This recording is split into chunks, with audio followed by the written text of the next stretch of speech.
والا ماہ محرم میرے سنی ماتم بھی کریں گے. سنیوں کو ماتم سے کیا تعلق؟ مجھے کسی نے کہا نہیں سنمان پہ بولنے کے لیے، کیونکہ امام حسین پہ بول رہا ہوں تو میں بولوں گا.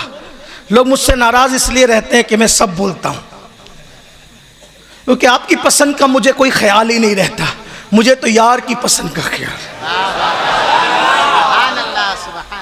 سنی ماتم کر رہا ہے، سنی ماتم کر رہا ہے. سنیوں کیوں ماتم کر رہے ہو؟ اہل بیت کی محبت میں. کہا سلام ہے تجھے، لیکن ایک بات مجھے بتانا پڑے گا. میں بھی ماتم کروں گا. علماء توجہ چاہیے. میں بھی کروں گا ماتم آپ کے ساتھ. ایک شرط ہے، ہم سے زیادہ جو اہل بیت سے محبت کرتے تھے ان کا ماتم بتا دو. میں بھی جلسے بند، ماتم کی محفلیں شروع. اہل بیت سے محبت کون زیادہ کرتا تھا؟ غوث اعظم، غریب نواز. ایک دن کا نہیں، ایک منٹ کا ان کا ماتم بتا دے. میں بھی کروں گا. اور اگر نہیں بتا سکتا تو پتا چلا کہ ماتم کرنا یہ غوث اعظم والی سنیت نہیں ہے. ماتم کرنا یہ غریب نواز والی سنیت نہیں ہے. ورنہ بتا دو، اس لیے کہ میں تو سیدوں کی بات کر رہا ہوں، اور وہ بھی وہ سید جن کی سیادت پر پوری دنیا متفق ہے.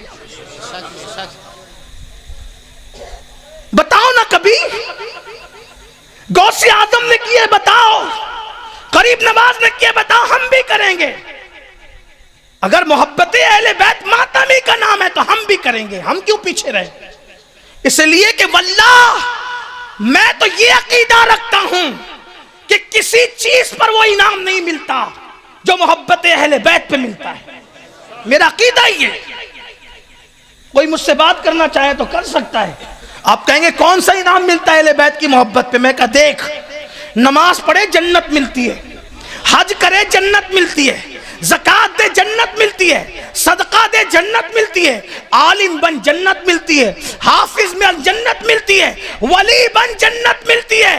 لیکن ایک چیز ایسی ملتی ہے اہل بیت کی محبت پر جو کسی چیز میں نہیں ملتی.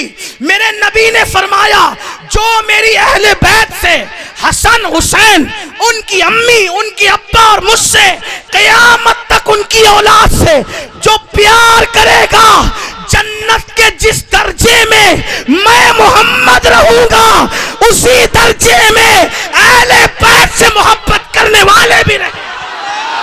یہ کسی عمل پہ نہیں ہے، یہ کسی عمل پہ نہیں ہے. نبی کے درجے میں جنت نہ نماز پر ہے، نہ روزے پر ہے، نہ حج پہ ہے، نہ زکوٰۃ. جنت ضرور ہے لیکن نبی کے درجے میں نہیں ہے. نبی کے درجے والی جنت کہاں؟ صرف اہل بیت کی محبت. تو میں کیوں پیچھے رہوں؟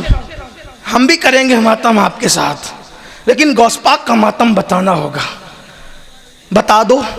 اور تم اچھی طرح جانتے ہو، جو مسکرا رہے ہو تمہیں پتا ہے نہیں بتا سکے.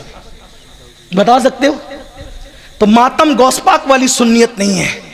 پھر آپ ڈھول بجاتے ہو. کیوں بجاتے ہو؟ محبت میں. نے کہا ہم بھی بجائیں گے. آپ کو محبت ہے تو ہم کیوں پیچھے رہیں؟ لیکن بتانا ہوگا.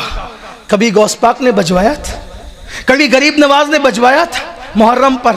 میں تو یہ بھی لوگوں سے کہتا ہوں، بہت شوق ہے نا میرے امام کی شہادت پہ ڈھول بجانے کی. تیرا بیٹا مر جائے تو تو نماز پڑھنا بھول جاتا ہے، حسین کے بیٹے کی شہادت کے دن تو ڈھول بجاتا ہے اور اس کو محبت کا نام دیتے ہو، اس کو سنیت کا نام دے. لوگ ہمیں گالی دے کر یزیدی کہتے. کہہ لو کل فیصلہ ہوگا یزیدی کون تھا. تمہارے کہنے سے کیا ہوتا ہے؟ ہمیں تمہاری سند کی ضرورت ہے. کیا کر رہے ہو؟ امام حسین کے نام پہ سنیت کو بدنام کر رہے ہو. حسین نے جو نماز آخری دم تک نہیں چھوڑی، وہ نماز چھوڑ کر حسینی بننا چاہتے ہو. یہ کبھی نہیں ہو سکتا. جنون مت کرو، خود فریبی مت کرو. اصل سنیت کی طرف آؤ، اصل دین کی طرف آؤ.